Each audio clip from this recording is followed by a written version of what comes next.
Hello and welcome to Deeper, a podcast where we have honest conversations with some fascinating people who have lived amazing lives, and it comes together with our YouTube series Deep. We want to give you a deeper window into amazing lives and experiences of our guests, and if you like this video, please consider subscribing because there will be a new one coming every week. My name is Mariana and I'm joined today by Esmee. Hi Esmee. Hello. It's really nice to have you here. Can you please give us kind of a short, brief intro into who you are and what you do while you're here?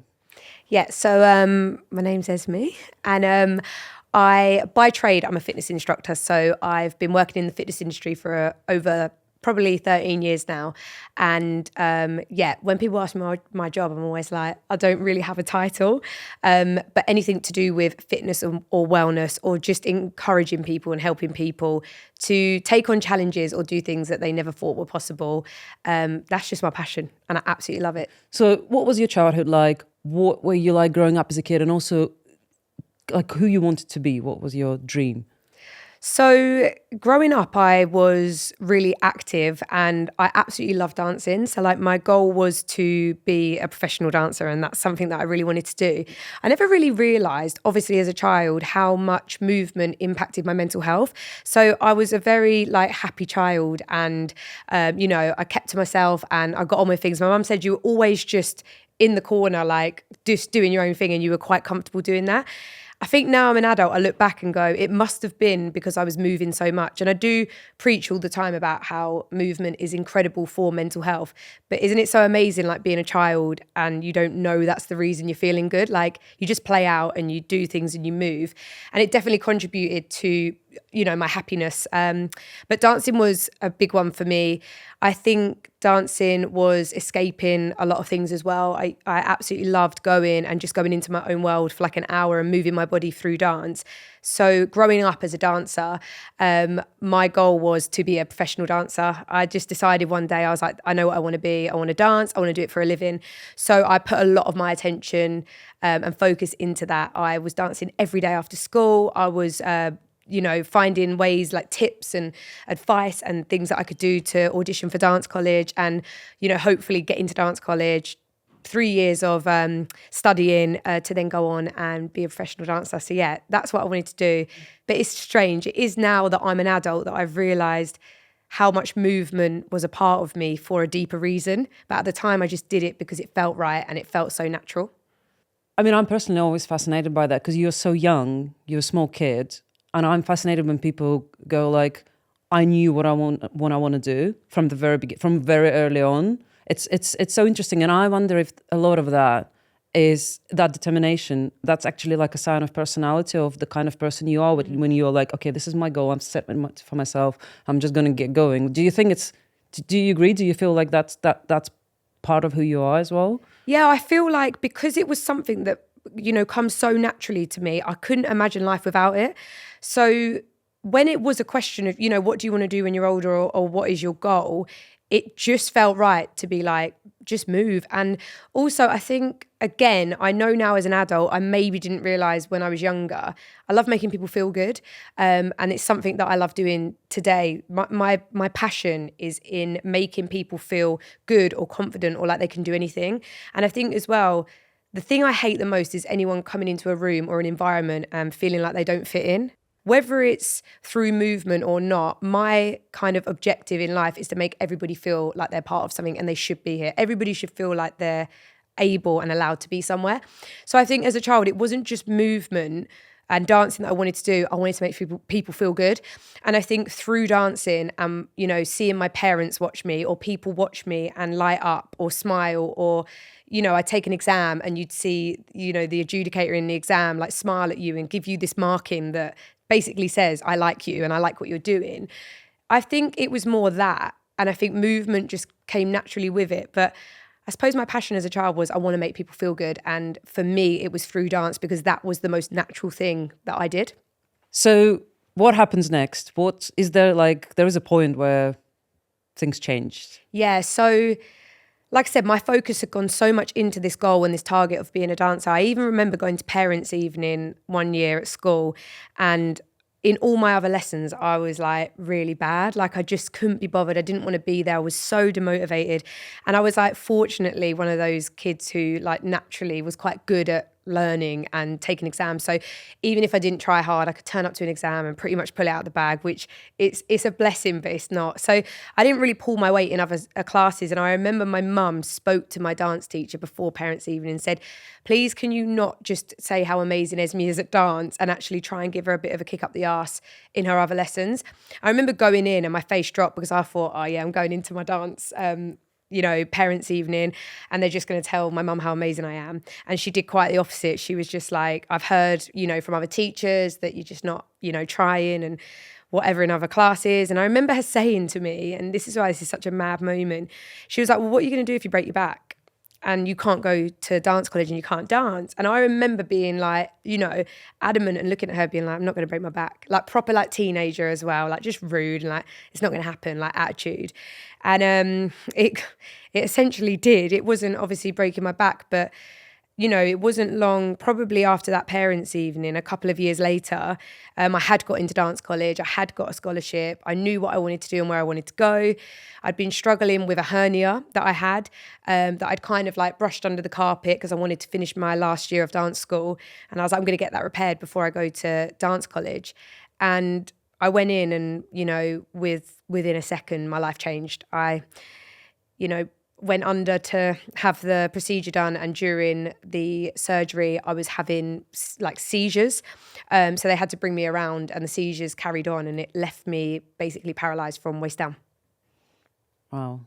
So how old are you at that point? So I'm 18 by 1 month, which is crucial when I think about this story and tell this story, because at 17, you're classed as a child. So if you're in hospital or under a doctor or whatever, you're a child. So you're on the children's ward and you get your parents with you 24 hours and you're a child. People are looking out for you and, they're looking after you and they're with you every step of the way.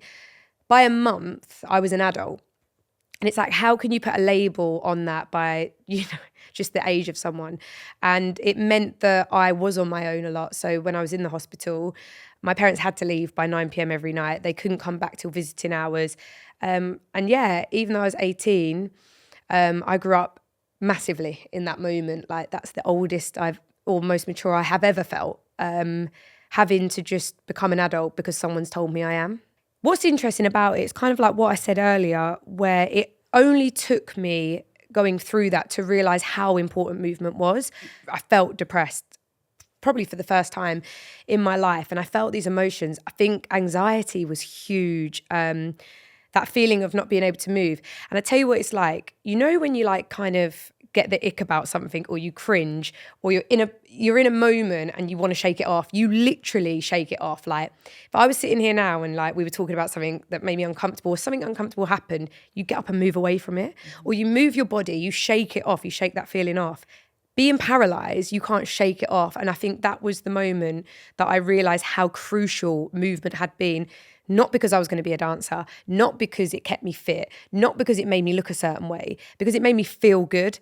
And once that was taken away from me, I really suddenly realised, how am I going to feel good again if I can't move? And how am I going to shake off feelings that don't feel right if I've only ever known to dance them away or run away from them or stand up? Like even just when you're thinking of something, quite depressive, or you're thinking of a memory that makes you feel really sad, whether it's grief or like a really, sad memory, naturally as humans, we get up and we move, and I think for me, I felt the depths of emotion for the first time and I had to sit with them, had to sit with them. We're so good at kind of, when we're feeling certain things, changing subject, calling a friend, I felt the depths of emotion to the max at that moment and at such a young age. And they were really, really, hard. So that point is when you go to that's where you're about to go to the dance college. So clearly that's off the table. How does it feel? And also, obviously, all your friends, I'm assuming you're surrounded mostly by people who are somehow connected to dancing, to all of that. Like how does it feel? I think with like an age where you want to belong. You want to be part, like everyone is doing something, I want to be doing that as well. I mean, majority of people probably are. Yeah. It's incredible how you can lose your identity so quickly. Because we all, like you said, especially at that age, we flock to kind of like groups and cliques to give us an identity. Like, I'm a footballer, I'm a dancer, I'm a whatever it is. To no longer have an identity that I was so comfortable with and had friendships within, that was the hardest part about it. I couldn't even look at my friends who went off to dance college. I remember at the time of like Facebook, and that was what we used. And, you know, people were going off to dance college and it was exciting and fresh and they were making new friends and they were uploading statuses and photos of them starting dance college. And it was the first time in my life that I felt like sick with resentment, like really, really sick with resentment. And I've never really been a competitive child. Like, my mum actually used to get annoyed with me how uncompetitive I was, because I used to do Irish dancing, which is so random. And that was like proper competition, like with wigs on and like fake tan. And it was crazy when I look back. But you did get, you know, put first, second, third. Whereas with like ballet tap modern that I was doing, it was more like you got judged on who you were and a mark out of 100. And I used to have a lovely time. I used to just go there and absolutely love it. And like, I'd come second and my mum would be like, God, if you actually just tried, you could come first. So competitiveness and jealousy, it was almost like it hadn't been unlocked yet.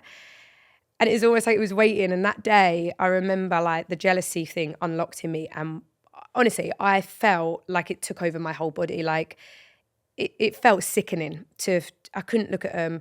I hated them, like, and it was so sad because I was so happy for them, but just so sad that I wasn't part of it. It was really horrible. There is a lot of emotions kind of all bundled up, I guess, together, because you kind of, I guess you feel like sorry for yourself as well. Yeah, like you flick continuously in between feeling so sorry for yourself and this is so unfair, but also my recovery rate of like nurturing myself was happening really quickly. I think quicker than some people, you know, now could be, you know, 40, 50, 60 and have never got to that point where they can soothe themselves and, you know, nurture themselves and say like, we're fine and this is going to be okay. So it was kind of like the flicking constantly between just feeling so victimized and hurt and why me, to almost, yeah, taking control of me and like almost hugging myself and being like, it's okay, we're going to figure it out. So yeah, even that was like I got like whiplash. 1 minute I was like angry, next minute I was empowered. It was an emotional like tornado for sure. And at again, such a young age, like hormonal and trying to find my place in the world, being a girl, a woman. Like, I remember when I was paralysed, and it's so bad, but one of the first things I honestly thought was, no one's going to fancy me.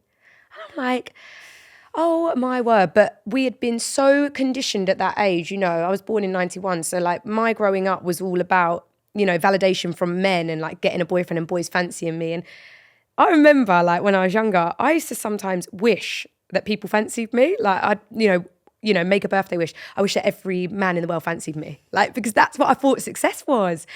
And I remember my first thought was, no one's going to fancy me and no one's going to want to have sex with me and no one's going to marry me and I'm going to be lonely. And I'm like, now I could hug me, because that hurt. Like, even though now I can laugh, it felt like the worst thing in the world not being fancied because I was paralysed. Like, it's so sad.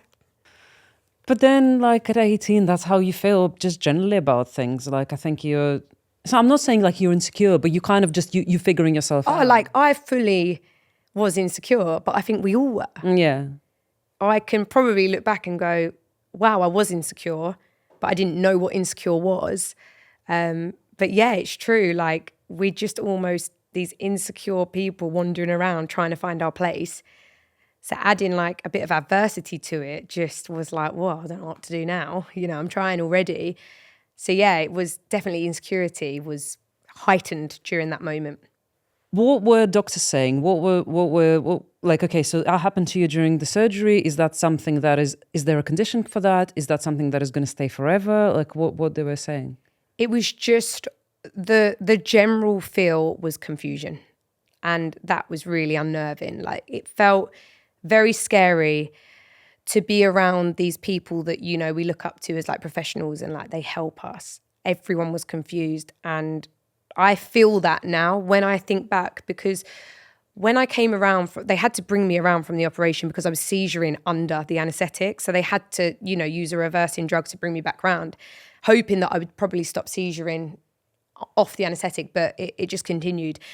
And I don't remember much as well, which is really weird because, you know, I lost probably 3 days of my life in that time, and I have flashes of things, but I mean, my short-term memory had gone anyway, and my speech had gone with it. Like, so I don't remember much, but when I think back to it, I think confusion. And I think my mum, they'd brought into the theatre or the recovery room and said, do you want to see her, after they told her what had happened? And she obviously said yes. And she came in, and my mum says, I walked in and you were laying on this bed, seizuring, and there were about 8 anaesthetists around you. And she said they were literally saying, because all the recovery rooms are kind of joint, in like, you know, with swinging doors to the next one, the next one.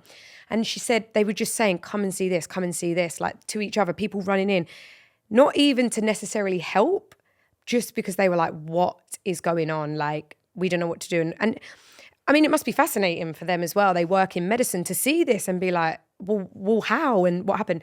So I think knowing that story and then kind of not remembering much, confusion was massive, and no answers. Like, every day was, we don't know. Could it have been a stroke? Also, unfortunately, they don't want to talk too much because, you know, no one knows what happened.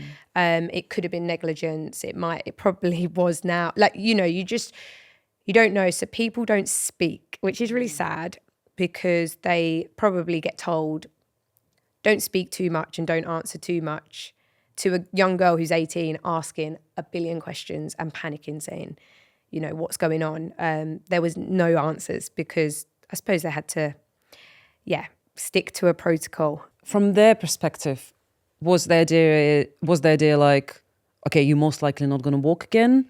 Yeah, I think what had confused them the most, and again, it's that like confusion thing, is so when I came around after the seizure, like 8 hours had passed, and essentially 8 hours of seizures can cause like a brain damage. And there's not much research into brain damage at all still now, but this is going back 14 years. I had lost my speech and my short-term memory, and also like the motor skills in my hands. So they were moving, but I couldn't, you know, move my fingers. It was more just the arms. And then from waist down, couldn't move anything. And I'd lost, I mean, everything from waist down, in terms of like the toilet, everything. Mm-hmm. And what had happened was, as days were passing, this is why the first 3 days, I don't really remember, but my memory was coming back, my speech was coming back, my upper body, my hands were coming back. It's like day 4, day 5, day 6, and it was just the lower body just wasn't coming back. And I think once you get to like 3 weeks, and you know, they were saying like everything's coming back in such a rate, and then it's just paused. To them, the natural thing was, well, this must be it then. Like you've got this back, brilliant. Naturally, they're like, we don't know why it hasn't come back and everything else has. So yeah, there was a real natural sense of just, this is it. How do you recover from something like that? So, I mean, what happens next? So you're discharged from the hospital, they tell you, well, we guess that might be it. Well, I was actually discharged. So what I'd actually ended up doing, I wasn't allowed to move at first. And I was very, as you can imagine, based on like my childhood, I was very keen to like get moving. So I wanted to start doing like self-rehabilitation, you know, like whatever I could do. I'd be laying in the bed, trying to wiggle my toes, trying to move. I got really like instantly good at moving around on my hands, getting myself into a wheelchair and all of that. But for the start of it, they wouldn't let me move because they needed to do a certain amount of scans to check that my spinal cord hadn't been broke. Like, you know, that they had to do all these special checks. As soon as they kind of said, your spine's fine, I was like, right, here, like it's game time. And I just remember any moment I had where I wasn't feeling exhausted, because it is tiring even trying to wiggle your toe, which sounds crazy, but the focus, I would just do loads of self, you know, rehabilitation. And then I probably excelled a lot quicker as well, because then they got the intense physio team to come in and they'd take me down to the rehab centre like 3 times a day. I'd get up on parallel bars and just try and drag my legs along. So I was just doing as much as I could. And it got me then out of hospital, being able to stand, kind of put one foot in front of the other, like with aid, and I was in a wheelchair. And then from then on, I just was doing like dance rehabilitation with my old dance teacher and going back to baby's ballet. I remember going to a 3-year-old ballet class and standing up on my toes and my whole legs were shaking, thinking there are 3-year-olds in here, like learning to walk or dance, and so am I. That was crazy. And so I kind of left with them just being like, good luck, but also proud, I think. The physios were amazing at the end and were like, you know, it's very emotional, like you can imagine like a movie, like I'm going out in the wheelchair and they're all clapping.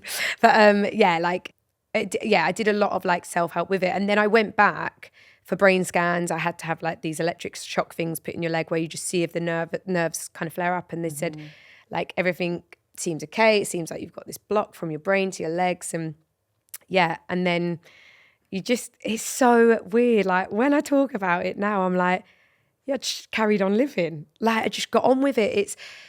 It's crazy. There was really like not much support. When I think back, like I think when you are a fighter and you're someone who fights, people don't jump in as much. I think people just forget, like you just carry on and then people are like, it's just weird. It's weird now. I think about how I just kind of left and it was like, go get them. So obviously at this point, the dancing is out of the, like, even if you keep moving, it's unclear if you could ever have a professional career. It was such an invisible, like, illness. Like, I don't know if illness is the word, but it was an invisible problem because once I was up on my feet and standing, you could look at me and go, she's fine. But walking upstairs, turning, learning to jump again, all of this is like behind the scenes stuff that is never really appreciated. My coordination, my balance, my legs would give way. But the dancing stuff, like even a year on, there was still just so many little problems, like where my legs were giving way or things weren't feeling quite right. And I don't know if the dancing thing was just physical. I do think there was an emotional part to it. I was just devastated. Like, I remember thinking about how I used to dance and just being like, I won't ever be that dancer because of what I've gone through. And I don't know, I think it was the right decision and it feels right now, but I did it quite quick where I went, that chapter was amazing and I loved the dancer I was, and I didn't want to be in this new chapter the dancer that wasn't the old one. I can't explain. It was almost like I was like very maturely ready to kind of close that chapter and look back going, I absolutely loved dancing for the first 18 years of my life. And now what are we going to do? And it was a decision that I made. I wanted to do more with what had happened and I wanted to help more people with what had happened. And I think that's where I closed the book to dancing and was like, open the next chapter to how can I use this to help other people. And what did you decide to do? I was offered disability allowance and I wouldn't take it because my brother's got special needs and he can't work and he'd do anything to work because he loves it, but he just can't. I remember thinking, I'm not going to do that. I remember taking a job which was seated because I was still obviously in rehabilitation for a newspaper. And I remember thinking, I know I want to do something to do with movement and helping people. So I took my level 2 like fitness qualification online, and the minute I physically could go and demonstrate and do it, I went and took it, passed, and then I was like, this is it. It's like, you know, now we're going to do PT level 3, and that's where it kind of all started for me. But it's quite, I always look back at that and think I took an online qualification and I couldn't really walk, and the minute I could, I passed the test, and then from there I just didn't stop. Why and how did you decide, okay, I'm now going to start running? Like, how did running come into that? Like, was it something that, I don't know, was suggested as a good thing to do as a rehabilitation or? So my running journey has I've almost, of course, started running twice in my life. The first time before being paralysed and then the second time after being paralysed, because obviously walking's one thing, running's the next. I used to run quite a lot when I was younger, but just for fun. I used to run with my mum before school because it was good for dancing. Everything was around dancing. It's like, going to make me fit for dancing. I used to enjoy like cross country and things like that. It'd been just over a year. I went for my first run. And I remember going on the same route that my mum and I would take. And I got to just over a kilometre and my left leg just completely lost sensation, like couldn't move it. And I absolutely freaked out. I had no idea what had gone on. I called my mum, she come and got me. We went back to the doctors. By the time I got a referral, the leg had come back. I'd gone and spoke to them and they said, it seems like you've had an after episode with your brain, but we don't know what it is. And I said, fine, like kind of left it. And I remember being like, well, that's it then, I'm not going to run anymore. Like, I'm glad to be walking. I'm giving up running. So 6 years passed and I hadn't run for 6 years and I love running. And someone said to me, do you want to run the London Marathon? I've got a spot on my team. And I just went, yeah. I remember sitting there as well at the time. I think I had a really bad chest infection and she'd wrote to me on Instagram. I literally just put, yeah. And I thought, if I'm going to start running, I do love running. I don't want to never run again. If I'm going to do it, it's training for a marathon. And I did this sort of marathon plan. I had quite a lot of problems with my leg during it. I remember going out, running the London Marathon. I was out there for 5 hours, 39 minutes. I was so naive. I had no idea what pace meant, what time meant, what a good time was. I just went out there and had the best time. I felt so alive and it was the best day of my life. I was stopping. My nan came to see me. I was hanging out with her, drinking a can of Coke. She was like, aren't you meant to be running? And I was like, yeah, it's fine. I remember running down Tower Bridge and all my friends were like, Esmee. And I turned round and came back and they were like, no, keep going. I was like, no, it's fine. Why didn't everyone keep telling me to keep going? I remember going back to work the next day and people being like, oh, what time did you get? And I was like, 5:39. And it's not even a bad time. It was just more... People obviously put me in this fitness athlete category and it's all very sub 4 and all of this. And I just wish I could go back to that mindset. Because for me, it was I'm running. And that's the best thing about it for me is just I'm running. I almost felt like every person I ran past in the crowd being like, I'm running. What? But yeah, so that's how my running journey came back. And, now it's something that I absolutely love doing. And then... The kind of problem with my leg continued. So even to this day, over the past 14 years, I've had about 6 to 7 episodes where basically I've now essentially got brain damage from what happened. And I have episodes where I lose the sensation in my leg. So I'm under a neurologist again and it will go for 3 days at a time and it's just really sad.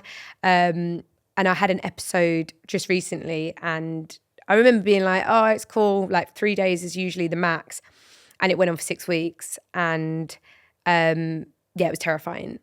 And I'm back under a neurologist again for it. And, we're going to see what we can do. But it was definitely the first time since I got paralysed that I was like, this could be it. I think I got to week 4 and I think my boyfriend was like, don't worry, it's going to be fine. It's going to be fine. I said, yeah, I'm all G to be positive. I'm good with that. I said to him, we do need to just for a second stop just saying it's going to be fine because if it's not, this is also fine too. It doesn't have to be 2 legs working to be fine. This could be it. I also need to start accepting this could be it because it's going to really hurt if I don't accept. I'm conscious and apprehensive about when it next happens again and is it going to be longer and is it going to be permanent? But I do remember in that moment thinking, I've done everything I want to do and I felt really good about that. I was like, do you know what? If someone had said to me when I left the hospital when I was 18, you're going to have 14 years, you're going to go run, do all these amazing things, you're going to have the best experiences, but after 14 years, your left leg's going to go and that'll be it. I lived actively and moved how I would have if I knew that. And I felt really proud of that moment. It seems fascinating and incredible for me how you kind of have an ability to accept everything that happens to you and kind of be humble about it. I don't think a lot of people would go oh, well, I might not be able to do the one thing which brings me so much joy. I might not be able to do it again, but it's fine. Because I had the chance to do it. That's an interesting, I think, attitude to life in general. Because of what happened to me when I was 18, it doesn't define me, but it's definitely shaped practices and things that I do every day. And I do kind of joke around sometimes to my friends and family and say my recovery rate is so quick now. I'd say a breakup used to be 6 months and then now I'm oh yeah, I could do it in a week now. I joke and just be I've learned how to, again, nurture myself and not expect other people to. And I think that's a massive thing for it, right? when you say like it's quite unique, it's because we are so used to giving our problems to people when bad things happen. It's kind of like, for example, we go through a breakup and you got that friend that you ring straight away and you be like, oh, they've dumped me. And then it's like, I'm going to just give you this package. Can you help me and fix it? And I think from what I had, when I said earlier how I had to grow up so quickly at 18 and I was an adult on the adult ward, I had to say, all right, how are we going to fix this as? And I've practiced that every day. So when things happen to me, I do the self bit. It's kind of like that. My boyfriend says it's going to be okay. And it's like, no, I'm going to decide what's okay, because then it's thicker then, it means more. It's something that I want to help other people do as well. But yeah, I suppose it is unique, but I can't imagine not living like this anymore, because it hurts more if you can't accept it. If I'd had, when my leg had gone recently, had gone like, this is so unfair. It's just so sad, isn't it? And I just think it's a waste of time to be sad, because life is so short. It's not enough time to be sad. So it's like, okay, how can we be happy with what we've got? And that could be anything. You don't have to get a paralyzed leg to feel like that. It's like, it's that feeling of like, how can I be happy with what I can do? Because one day I won't be able to. And I think that's the important thing for me. I think it's like there's also mental resilience. And you know how professional athletes, whenever you listen to like interviews with professional athletes, like whatever they are, they always say that, I don't know, you get to Olympic Games and like, I don't know, 60% maybe is your physical ability, but at least 40% is in your head. Maybe that is that resilience in you, and kind of, because you're an athlete as well, you are a professional athlete. But I think we're all athletes. Like, that's another thing that I say to people as well, is it's just unlocking it, and it's having the guts to unlock it, because it hurts to be an athlete and like have that athlete mindset. It hurts to be strong. It hurts to charge forward through bad things.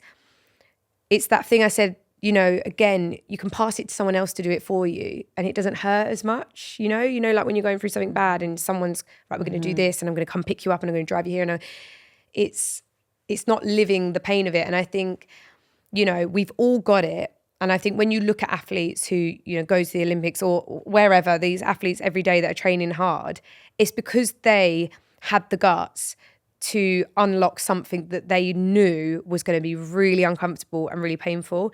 And that's why, movement for me and exercise for me, I think is a brilliant way to go to a very uncomfortable, place and then get out of it. I always think like, imagine doing a plank. Like you can hold a plank. Everyone knows that feeling. At any moment, you just put your knees down and get out of it. You have that much control and power. And I think the reason I use physical things and exercise so much is because you can practice it when nothing bad is going to happen. So then when stuff in life is happening that is gritty and hard and you've got to get through it, that kind of athlete get through it, you've been there. You've been uncomfortable and you've been in pain, but you've also got yourself out of it. So yeah, I think we all have it in us. It's just whether you're prepared to unlock it, or if you're, someone that wants to make excuses. I could never be like you. I'm not as motivated. I'm not as strong. I'm not as resilient. It's like, it's not gifted to you. You don't order it on Amazon and it like turns out you do. Oh, did you not get the motivation box? Like, unlucky. You've got the choice to, order that box yourself and open it, I think. Oh, that's so nice. I want to talk about your races a little bit. Yeah. So can you define what is ultramarathon? Well, I think they say an ultramarathon is anything further than a marathon. What are so that's what you do like right now you're doing more this kind of longer races. So can you talk me through what were your longest races? What were your favorite races? Yeah, so I kind of entered the ultra world. I feel like such a loser saying that, but I kind of entered that world accidentally and really naively again, which is amazing, and that's why I love it. That kind of marathon feeling I was telling you about earlier, where I was so naive, had no idea what was going on. I remember the same girl, Hannah. I actually just remembered the same girl said to me, we went to our friend's book launch and she bounced up to me and went, do you want to run an ultramarathon, 250 kilometers across the Jordan desert? And I went, yeah.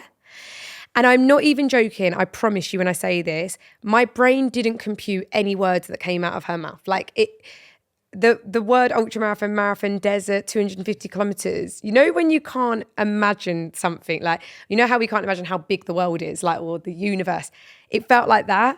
And then I remember just doing a lot of running and, you know, keeping myself on my feet and stuff like that. And then next thing you know, I was out in Jordan running 250 kilometers across the desert, broken down into, on average, 50K a day. But some days, you know, could be 30 because you always have this long day, which is like 80 kilometers. So that was the longest one out of all of them. You get up at like 3 a.m. and set off under the stars, like with head torches in the middle of the desert. It's just crazy.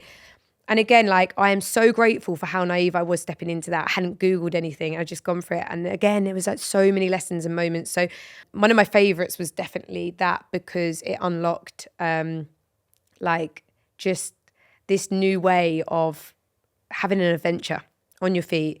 It felt really good. But yeah, there was moments being alone in the desert where you're like, wow, you really get to know yourself. Like, if you think you know yourself, go to the desert and just see the same thing over and over. Sand and sand dunes, sand over and over, maybe a camel. And then get to know yourself, because I think I met Esmee in the desert 100%. And we laughed together, cried together, was mean to each other. But yeah, that was definitely a memorable one for me. Wow. Okay. How physically? How? Like, I guess it's a stupid question, but I mean, I've run 10K for the first time in my life. Well done, several weeks ago. Thank you. And immediately after that, I got very sick. Self-diagnosed myself with the runner flu, and whatever. But I was like, it was so hard. And then I remember someone asked me, "Oh, you're going to do a marathon?" And I was like, No, 10K was enough. Like, it's so hard. Like, how do you run 250? When people say to me, like, oh, I hate running, or I don't like running, or even like, I find running hard, I immediately think you've gone too quick. Like, immediately, I'm just like, if you go for a run, you're like, that was really uncomfortable or hard, I'm like, you're going too quick. Like, unfortunately, where running has had this massive boom, and it's quite like, you know, it's quite glitzy now to be a runner and showcase running in, you know, this certain way. Paces spoke about, and you know how I said earlier how, like, it's so nice being naive, because I didn't feel it. I did, obviously. Oh my God. In the London Marathon, I obviously felt tired. I had sore feet, I had bliss, of course. But what I mean is, I wasn't running quick enough to be uncomfortable for a long time. And I think my kind of, when I was in the desert, it was just about keeping going. I loved that it was an ultra multi-stage in the desert, 40 degrees on sand, because you could never, ever get the question, how long did it take you? When you do a marathon on road and it's flat, people go, what's your time? What's your marathon time? You can't comprehend it. So no one could go, oh, like, what's your time? Well, when I got home, no one went, what's your time? They went, whoa, that's really cool. And I think that's what I loved about it. That's what gets you through it. You're there because, you know, you're just being and living in that moment of putting one foot in front of the other. You're not checking you don't check your pace. You know, oh wow, I'm going, 5-minute kilometers on that. Like, you just go, you leave in the morning, and you just know, I need to get to camp. Otherwise, I'm going to be lost in the desert. And that's your only option. And I think that's where there's a difference. I think it's the expectation you put on yourself is huge. The expectation other people can put on you.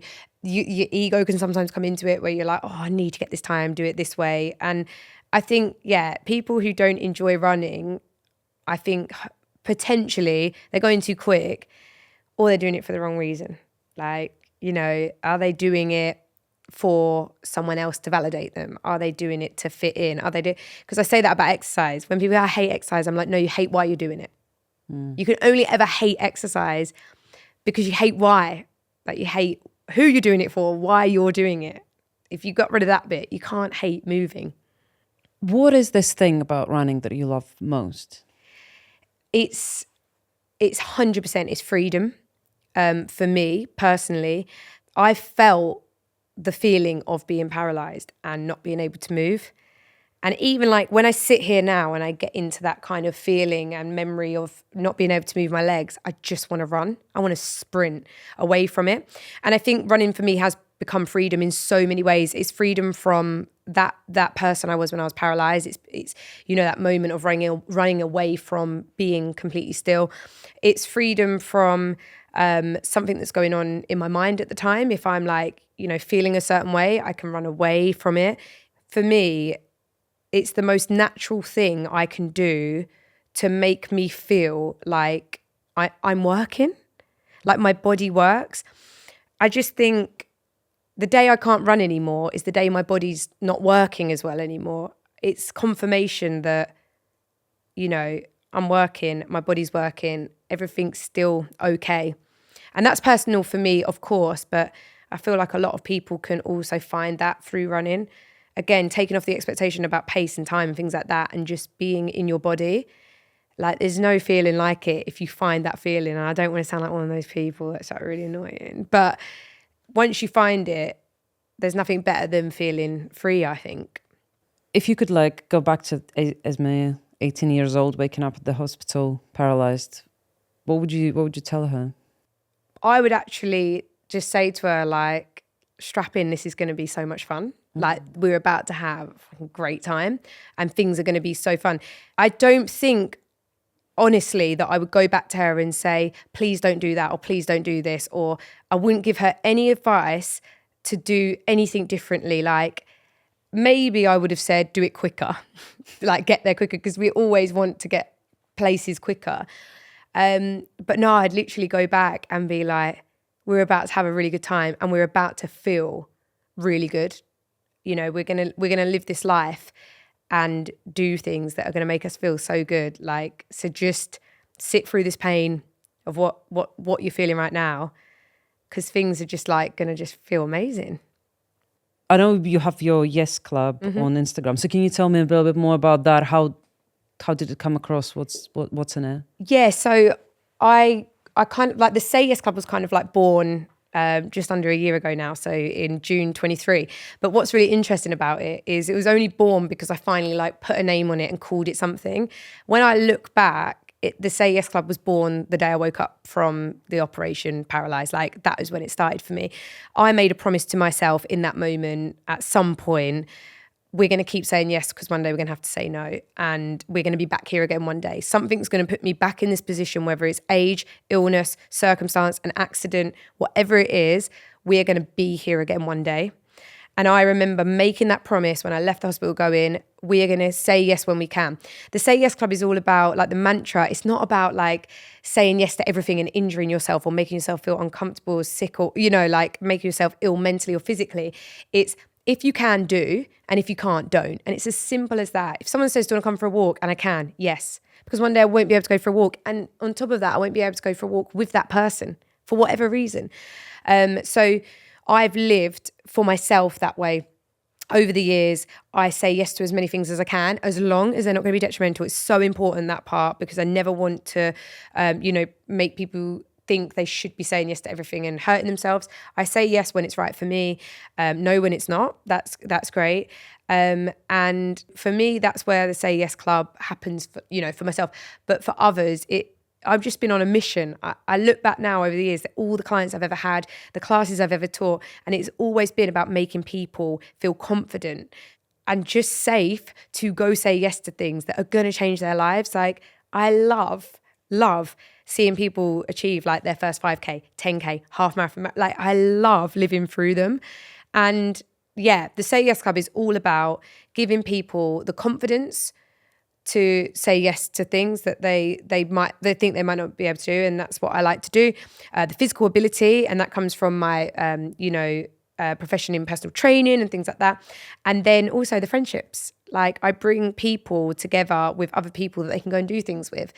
And I kind of think, if I'm bringing you confidence, the physical ability and strength and friends, like, if you're saying no, then like, seriously, like, you're the problem. Like, because we can all say yes to something. And it doesn't have to be a marathon. It doesn't have to be walking. It doesn't have to be running. We can all say yes to something. And that's what it is for me. Just say yes to something, because one day it will be an actual no. There's going to be a day where someone says to me, do you want to come for a walk? And the words that will come out of my mouth will be, I can't. Not I don't want to, or I can't be bothered, or nah, like it will be, I can't. And I just want to make sure when I say I can't, I can sit there and go, but at least I have done it. And I feel good about that. With a lot of things, but with running in particular, and I think with sports, a lot of things are about people being scared to try, being feeling like intimidated. Like I mean, I don't know. Like for me to come to the gym, like I'll be like, I don't know what to do with the machines. I don't know. Like I'm unsure. So I feel like it's so important to bring this community, I guess, but also just this feeling of like anyone can do it. You don't have to wait for the moment. You don't have to wait for a sign. You don't have to like do anything specifically. Put like the right gear. And I think as well, I get that. Like sometimes I think people may put me on a pedestal where they're like, oh, it's all right for you because this is your comfort zone, or like you feel comfortable. You can walk into a gym and lift weights. And the thing that I love about what I do for a job is it's not about if I can do it, it's how can I help you do that? How can I give you the knowledge to be able to walk into the gym? How can I give you the confidence? So it all starts from, do you know what I mean? It's not first step, you meet me, it goes, right, I'm going to give you the confidence to run a marathon. It's like, right, I'm going to give you the confidence to come to, a walking group. And then I'm going to give you the confidence to maybe start running and bring you the friends. And that's what is so important about this for me is I get it. And I understand how scary it is to put yourself out there. I understand how scary it is to go and do something that you could fail at, which it shouldn't be fail, but it could go wrong. It could not go the way you want it to. And it is crazy because when this first happened to me, I really hardened up, and actually my attitude to people that were doing nothing was really aggressive, like in my head, not like to them, didn't like go and like throttle them, but like people not doing things or moaning about, oh yeah, but it's cold outside, whatever. My attitude internally, as you can imagine, was so angry and aggressive, thinking like, are you joking me? Like you can go and do that and you don't know how lucky you are. And I didn't really have time for people. And over the years, as I've grown up and grown in the industry, my compassion is massive. And I think that's what's helpful. There's not many people out there who have faced like hard times that can also bring compassion. That is the secret. You get a lot of people that have gone through hard times that are resilient and tough, but they're selfishly resilient, which is fine. But what I love about what I'm doing is my compassion is huge. So if someone says to me, I broke my little finger, I'm like, are you okay? How does that feel? What has that stopped you doing? Is there anything I can do to, help you do things because your little finger's broken? Whereas I get quite a lot of the time people say to me, I've even had it today, people say to me, oh, I broke my finger, but it's nothing like what you went through. And I'm like, no, it is, because you're not able to do what you want to do, or it's stopping you feeling completely yourself. And no, it is the same. And I feel for you. So yeah, the bit you said about like people, sitting there being like, I'm too scared, I'm too worried. I get it.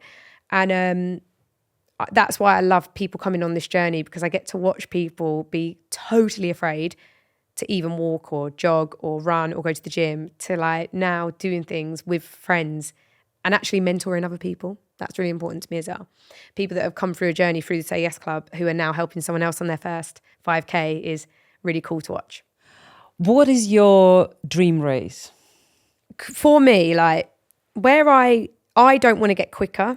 So you've got two choices. Like you hit a half marathon, you go like, if you want to continue right with it, you go, I'm going to work really hard to PB in that distance, or I'm going to go bigger. So then you go to marathon and then you go, I'm going to work hard to PB, or I'm going to go bigger. My problem is I don't want to PB. I'm not that bothered. I have quite a good social life. I love going out, drinking, being around friends, having a really, a life where I could just miss a training session because something fun's happening. And in order to get a PB, it takes a lot. And to work hard at sport, you have to put a lot into it. And I really respect people who do that. It just doesn't work for my lifestyle at the moment because I like having fun. Not saying they don't like having fun, but you get what I mean. And that's actually quite refreshing to hear someone going like, well, I'm running ultramarathons, but also I like drinking. Yeah, like I run so I can have a pint at the end. Do you know what I mean? But I respect people who do it. I think it's absolutely amazing. It's just for me right now, because one day I might go, do you know what, I'm going to try and PB. Right now, what is actually PB? Oh, sorry, like a personal best. So right, okay. Beating your own time. Yeah, sorry. No, that's really, like, that was wanky of me to be like, yeah, PB, like everyone knows. Yeah, so beating your time. So for example, so my marathon time, again, not that I care, is at the moment 3:37, and like I could go, right, I want to get sub 3:30, for example, and then I would train in a training block for 12 weeks, really hard, to then get that, and then you go out and you try and do it. But it just isn't I've naturally got that time from enjoying running and doing it. So for me, I've gone the other way where I'm like, right, I've done a marathon, now an ultra. I've done an ultra, now a multi-stage. I've done a multi-stage ultra flat. Now I want to go up a mountain in the heat. I want to go to Africa to do it. You keep going like that. And the one race that to me is like one of the ultimate is UTMB. And it's in Chamonix and it happens every year. And I mean, people are out there, I'm talking like over a day, and you have to sleep on the way. And the elevation, like going up, is huge. The mileage is like over 100 miles in like a total distance, but you can do like a 100-mile race, for example, on flat ground, but this is 100 miles up a mountain as well. So it just adds to it. And I went last year to you can do this thing called the ETC, which is the Experience Trail Chamonix, I think it stands for, where you get to have a little experience of it for review. Yeah, 15 kilometers. But 15 kilometers up a mountain. Also, little random, like, not fact, but something to consider, because it's really hard to get your head around distances when you talk about ultras and mountains. For every 100 meters that is elevated in the race, you add on a kilometer effort. So if it was a 10K, but it was 1,000 meters of elevation, the effort of that is 20K, if that makes sense, because you've got the 10K distance plus the 10. Yeah. So when it comes to like these ultras up mountains, the distance is just so much more in terms of effort. I went out there, did this experience thing, and there was this woman called Courtney, who she was the first female, and it was amazing because there's not much female representation in running, ultra running specifically, and then ultra running up mountains even more so. And I've been doing it for years now, but there is no representation. And she just got so much attention. She was everywhere. Like, she was all over the press. She was all over like social media. Everyone suddenly knew her name and UTMB. Like my dad sent me a news article of her like months after UTMB, like, this woman's amazing. I'm like, yeah, I know, Dad, it's Courtney. Like, and it just felt so good. Like, my dad, who doesn't do anything like this, and he's sending me an article going, wow, yeah. And I remember I said, she's amazing, isn't she? And he said, yeah, but she's not my daughter. And it really meant a lot to me, him saying that. And I was like, UTMB will be the most disgusting thing I could probably ever do, but maybe that could be like the peak where I'm only going as far as UTMB and then I'll come back down and start again, or start PBing. I don't know. But yeah, I think that one would be awesome. When you mentioned now the Courtney, I hope she's okay. We just call her like casually. I'm doing that like because she's my mate. Yeah. I'm just kind of tagging along. Yeah, I'm just tagging along with you. So when you hear someone like that, like, I was wondering about the amount of females in this kind of professional sport, but also, are there any races that females has never actually finished? I mean, most likely, but possibly not spoke about. Right. So like, because even though they finished out of female and male, they wouldn't have been first because the male would have been first. Does that make sense? So it's a really hard one because, UTMB, it was always a man that we'd speak about because it was always the man that got the quickest time. So now really, even when a female comes first, she's still second. So that's why that's the like thing about it, is there has been a lot more work put into female representation. But like I said, like, it's amazing seeing it now. But when I started doing this, I remember, I think in Jordan when I did it, there was probably out of about 50 of us, there was probably only about 8 female. There was not many women at all. I think they actually wanted us to come out because they were like, we need more females to do this. But now loads of them are doing it. It's amazing. Did it feel intimidating to be like 8 females out of all I don't think so. Like, again, I might be slightly different in that sense, but it's again going back to that thing where I'm very much used to staying in my own lane and doing things for me. But yeah, I can imagine it could be intimidating. I did one in Croatia, which was 260 kilometers over 6 days. That one was probably one of the hardest ones I've done in terms of terrain. It was so elevated, like up, up, up. But also what was hard about it was the ground. So imagine like ground just being flat, but going up. But this was, whether it was flat or going up, it was like big rocks.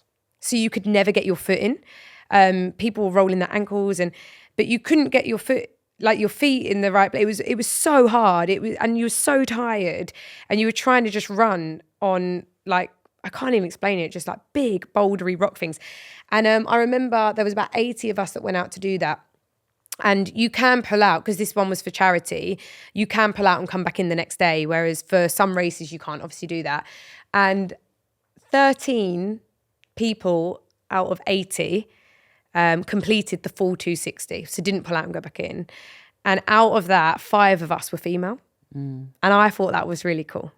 I remember being like, one, the fact that 13 out of 80 completed, but the fact that 5 were female in a sport that is just so, and it was saturated by men on that, it just felt really good.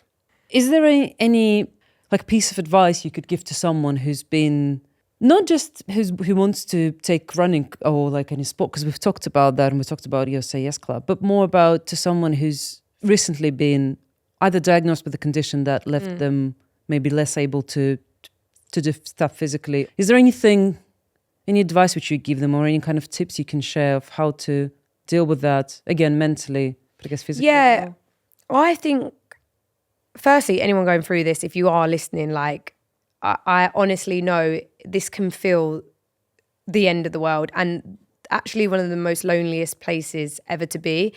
It's so hard when you're going through something like this, because no matter how much you tell people what you're feeling and what you're going through, no one's ever going to feel how you feel.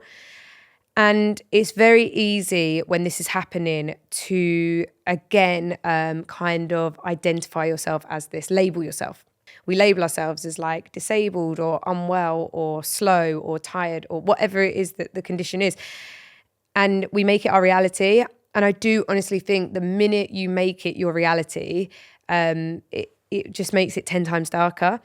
It's about finding your way back to you, remembering who you are, and then that's an addition to what's going on right now. It's like, I am me, I am Esmee, but right now I'm feeling unwell.